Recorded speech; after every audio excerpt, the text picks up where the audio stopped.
تو جنت کی قیمت کیا ہے؟ کبیرہ گناہوں سے بچنا. کبیرہ گناہ کون سے ہیں؟ سب سے بڑا گناہ اسلام میں فرض نماز جان کر قضا کر دینا. اور یہ جو نیا فتویٰ آج کل نئے نئے اسکالرس کا آ رہا ہے نا کہ ضرورت کے وقت 2 نمازیں آپ اکٹھی پڑھ سکتے ہیں ظہر کے ساتھ اثر، بالکل غلط ہے. الٹے لٹکے ہوئے ہوگے قیامت کے دن.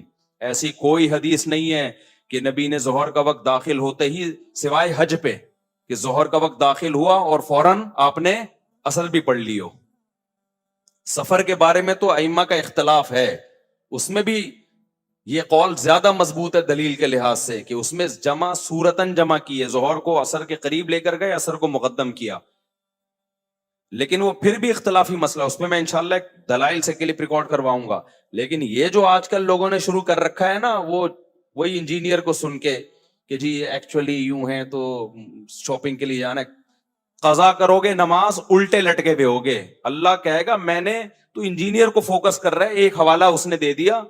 تو میں جو قرآن میں الحمد سے لے کے والناس تک 20 دفعہ کہہ چکا ہوں نمازوں کی حفاظت، نمازوں کی حفاظت، نمازوں کی حفاظت. تو یہ کون سی حفاظت ہے کہ ظہر کا وقت داخل ہوتے ہی آپ اثر بھی پڑھ رہے ہو ساتھ میں، مغرب کو آپ عشاء میں لے کے جا رہے ہو، یا مغرب کا وقت داخل ہوتے ہی عشاء بھی پڑھ رہے ہو؟ یہ حفاظت ہے یا ضائع کرنا ہے؟ یہ عبداللہ بن مسعود کہتے ہیں جب قرآن کہتے ہیں نا ہر نماز کی حفاظت کرتے ہیں ایمان والے، تو حفاظت کا مطلب کیا ہے؟ ہر نماز اپنے ٹائم پہ پڑھنا. سمجھتے ہو کہ نہیں سمجھتے؟ تو یہ کوئی عذر نہیں ہے کہ آپ کو کسی نے ریفرنس دے دیا اور آپ نے فوراً فتویٰ چینج کر لیا. تو یہ ریفرنس کی آپ ڈیپ میں گئے ہو. پرسوں 3 دن پہلے میرے پاس بندہ آ گیا کہ جی نبی نے ظہر اثر اکٹھی پڑھی ہے ظہر کے وقت میں. میں نے کہا کون سی حدیث ہے؟ دکھایا تو عربی میں وہ نہیں، الفاظ نہیں تھے. کمبختوں تم تو ترجمے دیکھ دیکھ کے اپنا ایمان ضائع کر رہے ہو. میں نے کہا عربی الفاظ دکھاؤ مجھے. عربی میں ایسا کوئی لفظ نہیں تھا، ترجمے میں کیا ہوا تھا کسی نے. تو یہ تو آج کل لوگوں کے نماز کا یہ بیڑا غرق کر دیا ہے. تو اللہ میاں قرآن میں ایویں ہی کہہ رہے ہیں کہ حافظوا علی الصلوات والصلاۃ الوسطی، کہ نمازوں کی حفاظت کرو. اس کا کیا مطلب ہے؟ 2 نمازیں اکٹھی پڑھو؟ حفاظت کا مطلب ہر نماز اپنے ٹائم پہ پڑھو، آگے پیچھے نہ ہونے دو. اور پھر اللہ اسپیشل کہہ رہے ہیں خاص طور پر عصر کی نماز آپ نے اسی کا بیڑا غرق کر دیا، ظہر کے ساتھ ملا دیا آپ نے. تو یہ قرآن کی یہ نصوص، میدان جنگ میں اللہ نماز کو ٹائم سے ٹالنے کی اجازت نہیں دے رہا، میدان جنگ. اور آپ شاپنگوں میں لوگوں کو کیا کہہ رہے ہو؟ اور کہہ رہے ہو اکیڈمی میں ایکچولی تھوڑا ہمارے بھی کبھی کبھار مصروف ہوتے ہیں. وہ جو عبداللہ بن عباس کی حدیث ہے نا، اس کا میں مطلب بتاؤں گا انشاءاللہ. اس میں بہت خیانتیں کی ہیں ترجمہ کرنے میں اور اس کی تفسیر کرنے میں. ان کے شاگرد نے اس کا کیا مطلب بتایا. ان کا شاگرد کہہ رہے عبداللہ بن عباس ظہر کو عصر کے قریب لے کر گئے اور عصر کو مقدم کیا. یہ ان کا شاگرد کہہ رہا ہے کہ میرا خیال ہے ایسے کیا. اس کا ترجمہ انجینئر صاحب نے کیا کہ کوئی حنفی بیٹھا ہوا تھا، اس نے یہ تعویل کر دی. پھر کہہ رہا ہے کہ میں عبداللہ بن عباس کو فالو کرتا ہوں، کسی اور کو نہیں. عبداللہ بن عباس نے یہ کب کیا کہ ظہر کا وقت داخل ہوتا ہی اثر پڑھ لی ہے، یا ظہر کو اثر تک قضا کیا ہے؟ یہ کب کیا ہے؟ ان کا شاگرد جو بتا رہا ہے اس کو آپ کہہ رہے ہو کہ میں وہ حنفی تھا کوئی شاگرد ان کو.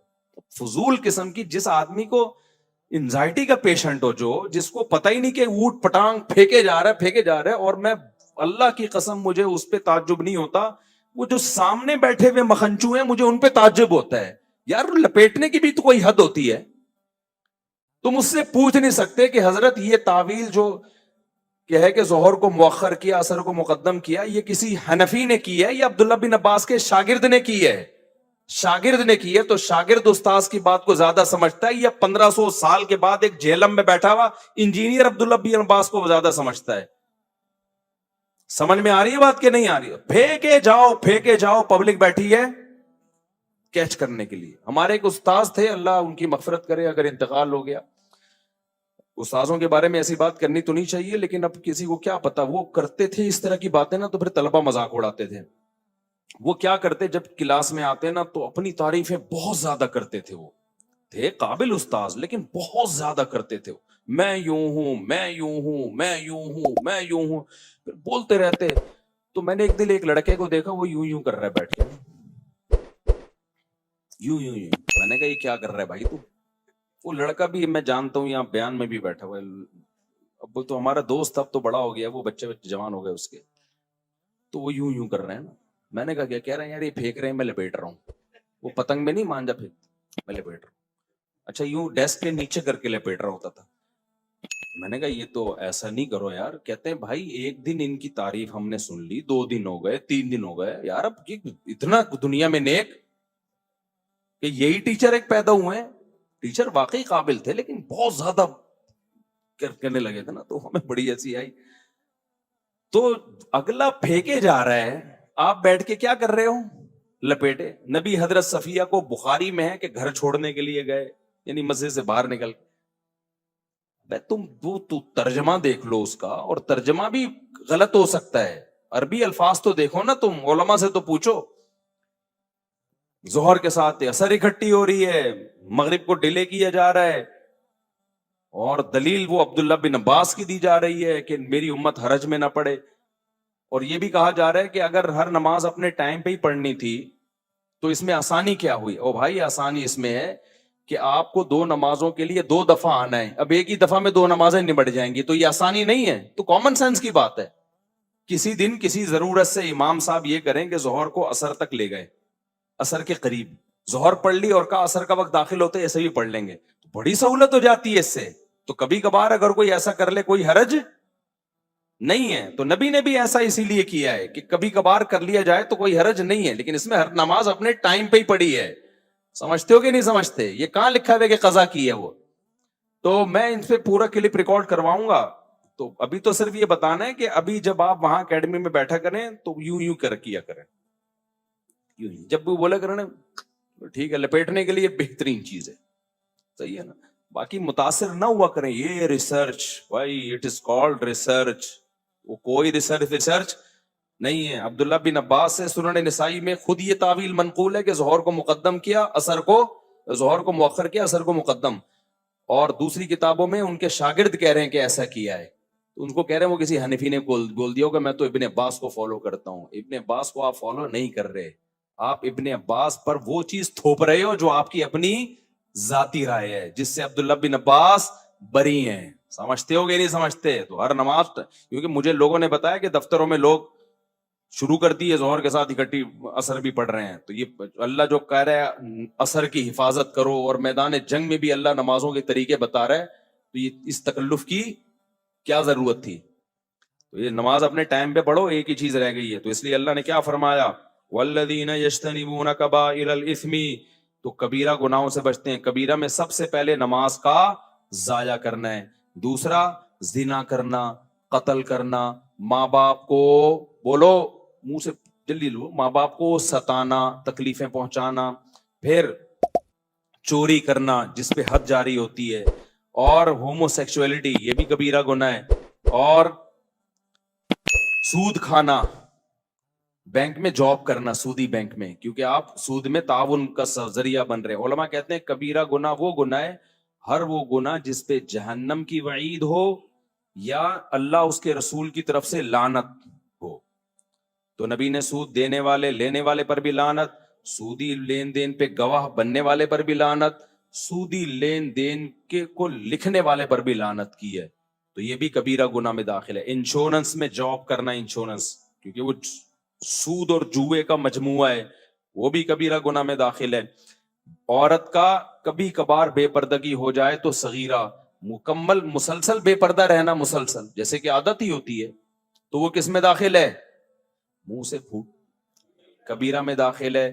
کبھی بد نظری ہو گئی غلطی سے، صغیرہ میں داخل ہے. بد نظری کی عادت پڑ جانا، بولو کبیرہ میں داخل ہے. اینڈ پریکٹس کا بھی ایسا ہی مسئلہ ہے. کبھی کسی سے غلطی سے ہو گیا، بہت زیادہ غلبہ تھا اس کے اوپر، غلط کیا اس نے، توبہ استغفار کرے، لیکن وہ کبیرہ میں نہیں آئے گا. لیکن یہ کام جو کرتا ہے ایک دفعہ نہیں ہوتا، اس سے یوز ٹو ہوتا ہے. تو جب آپ یوز ٹو ہو گئے تو یہ کس میں آ گیا؟ صغیرہ گناہ کا جب اصرار ہونا، کرتے رہو، تو وہ کبیرہ میں داخل ہو جاتا ہے. وہ سمجھتے ہو کہ نہیں سمجھتے؟ اسی طرح اور بہت سارے گناہ ہیں. رشتہ داری توڑنا، 1 سال ہو گیا بہن سے بات نہیں ہو رہی، 1 سال ہو گیا سگے بھائی سے منہ بنایا ہوا ہے، پھپھو سے منہ بنایا ہوا ہے، خالہ، یہ جو محرم رشتے ہیں یہ ان سے صلہ رحمی فرض ہے. کبھی کبھار ہو جاتی ہے اونچ نیچ، اتنے لمبے عرصے کے لیے قطع تعلق کر لیتے ہیں، تو یہ بھی کس میں داخل ہے؟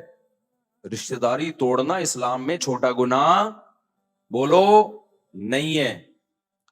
تو یہ موٹے موٹے گناہ ہیں. کبھی کبھار کسی کی ہلکی پھلکی غیبت ہو گئی صغیرہ میں داخل ہے. غیبت کا تعلق اس سے ہے کہ غیبت کر کے اگلے کو ذلیل کتنا کر رہے ہو. تھوڑی سی انسلٹ ہوئی تو صغیرہ, بڑی انسلٹ ہوئی تو کبیرہ. سمجھ رہے ہو؟ اس کی مثال ایسے ہے, ایک آدمی نے کہیں ہلکا سا چھوٹا سا کوئی جرم کر لیا, معمولی سا, آپ نے دیکھ لیا اس کو, آپ نے لوگوں کو بتا دیا, اللہ نے اس پہ پردہ ڈالا ہوا تھا, آپ نے بتا دیا کہ یہ جو ہے نا گھنٹی بجا کے بھاگ رہا تھا, ایک مثال دے رہا ہوں. تو اس سے کوئی زیادہ ذلیل نہیں ہو جائے گا سوسائٹی میں, تو یہ غیبت بھی صغیرہ کہلائے گی. لیکن آپ نے اس کو زنا کرتے ہوئے دیکھ لیا یا کوئی اور جرم کرتے ہوئے, اللہ نے اس کے گناہ پہ کیا ڈالا ہے؟ پردہ. تو اسلام بھی کہتا ہے کیا ڈالو, اس کو سمجھاؤ جا کے, آپ دنیا میں کیوں ذلیل کر رہے ہو؟ آپ نے جا کے فوراً لوگوں کو بتا دیا یہ کر رہا ہے. یہ جتنا بڑا جرم زنا ہے نا, اس سے بڑا جرم آپ نے کر لیا, اور اب اپنے ذلیل ہونے کے لیے تیار ہو جاؤ. سمجھ رہے ہو؟ حدیث میں آتا ہے کہ جو کسی کی مصیبت پہ خوش ہوتا ہے نا, اس کا خطرہ ہے کہ اللہ اس کو اس عذاب میں ڈال دے. مصیبت ہی ہے نا, زنا کر لیا اس نے. آج میڈیا پہ کیسے چیزیں وائرل کرتے ہیں, خفیہ ویڈیو لیک ہو گئی, ہوٹل کی ویڈیو لیک ہو گئی, فلانے کی خفیہ ویڈیو لیک ہو گئی. کمال کی بات ہے, لیک ہونے والے کو کوئی برا نہیں کہہ رہا, لیک کرنے والے کو کوئی برا نہیں کہہ رہا ہوتا. کیا دنیا میں سارے ایسے ہیں کہ وہ ان کا کبھی کوئی چھپ کے کوئی گناہ ہی نہیں کیا انہوں نے؟ اگر اللہ سب کو ایکسپوز کر دے. عامر لیاقت کی بیوی نے کیا کیا تھا, اس کی برہنہ ویڈیو شائع کر دی. اس وقت سارے کلپ عامر لیاقت کے خلاف بن رہے تھے. میں حیران تھا, اس کی بیوی کو کوئی کچھ نہیں کہہ رہا. کتنی بڑی مجرم تھی وہ عورت, کتنی ذلیل عورت تھی وہ, کہ جو میاں بیوی کے خاص معاملات ہوتے ہیں اس میں وہ بے شرم عورت جو ہے اس کے بغیر کپڑوں کی ویڈیو وائرل کر رہی ہے, اور لوگ اسے ایک لفظ کہنے کے لیے تیار نہیں ہے. سارا نزلہ عامر لیاقت پہ اتار رہے ہیں. تو یہ ہماری سوسائٹی کا نا بہت بڑا عیب ہے کہ جو گناہ کچھ وائرل کر رہا ہے اس کو ایک لفظ نہیں بولا جاتا, اور سارا نزلہ اس پہ جو چھپ کے گناہ کر رہا ہے. جو چھپ کے کر رہا ہے تو شریعت نے تو اس پہ پردہ ڈالنے کا حکم دیا ہے. ہاں, کھلے عام کر رہا ہے تو پھر اس کو ذلیل کرتے پھرو. تو یہ بہت بڑا المیہ ہے ہماری سوسائٹی کا بھائی. بتا رہے ہوتے ہیں مزے لے لے کے اس نے یہ کیا, اور پھر ان میں اکثر جھوٹ بھی ہوتا ہے, ہمیشہ سچ نہیں ہوتا اس میں. تو اس لیے, اور خاص طور پہ طلاق کے بعد نا, یہ ذہن میں رکھو, میاں بیوی ایک دوسرے پہ الزام لگاتے ہیں, ان الزاموں کو کبھی ویلیو نہ دیا کرو. شوہر کہتے ہیں میری بیوی غلط تھی اس لیے میں نے طلاق دے دی. بولو تو الو کا پٹھا ہے, جب دے دی ہے تیری بیوی نہیں ہے تو شرم نہیں آتی کسی اجنبی عورت کے بارے میں ایسی باتیں کرتا ہوا؟ بس نہیں اچھی تھی تو نے چھوڑ دیا نا, تو تیرا کام تھا کر لیا. کیوں بول رہا ہے کہ وہ ایسی تھی وہ ویسی تھی؟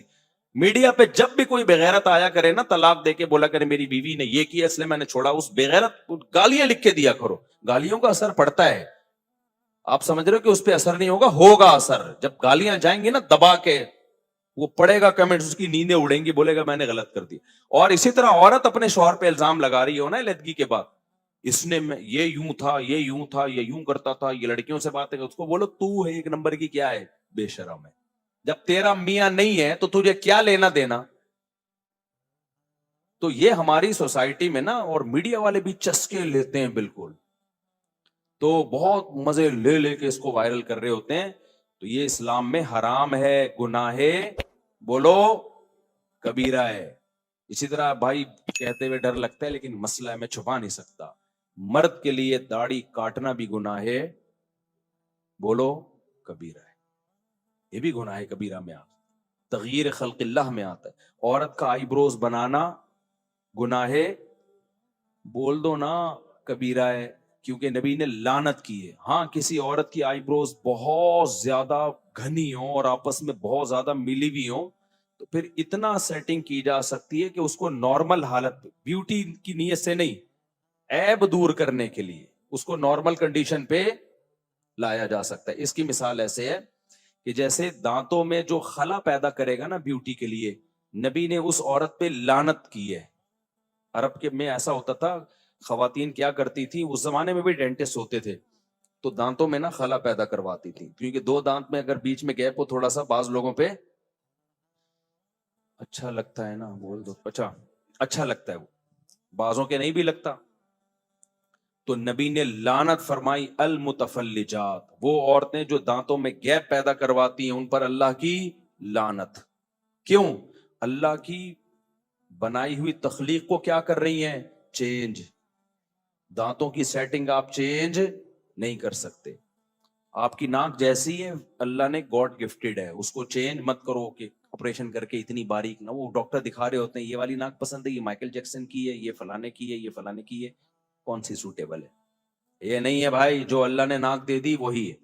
ہاں کسی میں عیب پیدا ہو جائے, چاہے وہ پیدائشی ہو یا ایکسیڈنٹ کی وجہ سے ہو, اس عیب کو دور کرنا جائز ہے. اب ایکسیڈنٹ ہوا, اچھی والی ناک دائیں بائیں ہو گئی تو اس کو سیٹنگ پہ لا سکتے ہو بھائی. یا پیدائشی طور پر پیدا ہوا بچہ, کوئی ناک اس کی غیر معمولی طور پر بھدی ہے جو عام لوگوں کی ہوتی نہیں ہے, کوئی غیر معمولی ہے, تو اس کو آپریٹ کر کے نارمل کنڈیشن میں. اسی طرح دانت آگے بھی نہیں کر سکتے پیچھے بھی نہیں, لیکن کسی کے پیدائشی طور پہ دانت بہت زیادہ آگے نکلے, یعنی جب دانت نکلے تو بعض لوگوں کے دانت ایسے ہوتے ہیں نا ہونٹوں سے بالکل باہر آ رہے ہوتے ہیں, قدرتی طور پر ایک عیب ہے. وہ کھانے میں مشکل, پینے میں مشکل, وہ ہر وقت دانت دکھا رہے ہوتے ہیں لوگوں کو.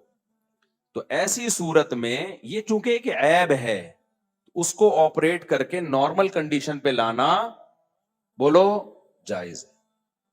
تو اسی طرح آئی بروز بنانا عورت کے لیے بیوٹی کے لیے حرام ہے, لیکن اگر کسی کی بہت زیادہ جنگل بنا ہوا ہے اور بالکل ملی ہوئی آپس میں, تو ان کو اتنی کنڈیشن میں لانا جو نارمل ہوتی ہیں, نارمل عورتوں کی ہوتی ہیں. لیکن ایسی 100 میں 2-4 ہی ہوتی ہیں ایسی عورتیں جن کی بہت زیادہ بھدی آئی بروز ہوں, ورنہ خواتین اس فتوے کا سہارا لے کے پھر کیا کرتی ہیں, اچھا ہماری بھی بھدی ہیں. آپ کے بھدی ہیں یا نہیں اس میں آپ کی رائے کا اعتبار نہیں ہے. اگر آپ کی ایسی ہے جیسے نارمل خواتین کی ہوتی ہیں تو بس یہ اس کو چھوڑ دیں اپنے حال پہ. ہاں اگر 100 میں کوئی 2-4 خواتین ایسی ہوتی ہیں, جیسے 2-4 ہوتے ہیں جن کی ناک بہت ہی موٹی پیدا ہو گئی, 2-4 ہوتے ہیں جو بےچارے لنگڑے پیدا ہو جاتے ہیں, 2-4 ہوتے ہیں سینکڑوں میں جو کوئی معذور ہوتے ہیں, تو ایسے ہی 2-4 خواتین سینکڑوں ہزاروں میں ایسی ہو سکتی ہے جن کے آئی بروز بہت زیادہ بھدی ہوں, وہ اس کو سیٹنگ پہ لا سکتی ہیں. سمجھتے ہو؟ تو اسی طرح ناخن نہ کاٹنا, نبی نے 10 چیزیں پیغمبروں کی فطرت میں بتائی ہیں, ان میں ناخن کاٹنا. یہ جو فیشن کے لیے چھرے گھونپے ہوئے ہیں نا, اتنے بڑے بڑے چاقو نکلے ہوئے ہوتے ہیں, اچھے بھی نہیں لگتے, یہ دہشت ہوتی ہے اور کتنی تکلیف ہوتی ہے خواتین کو کھانا کھانے میں, اور جو ہے وہ کس قدر مصیبت ہے یار. ایک ہمارے تو تھوڑے سے ناخن بڑھ جائیں ایسی الجھن شروع ہو جاتی ہے. اپنے آپ کو کیوں عذاب میں ڈالا ہوا ہے تم نے بھائی, کاٹو ناخن کو. انگریزوں سے آئی یہ چیزیں. تو یہ سب چیزیں تغییر خلق اللہ میں داخل ہیں, یہ سب کبائر میں داخل.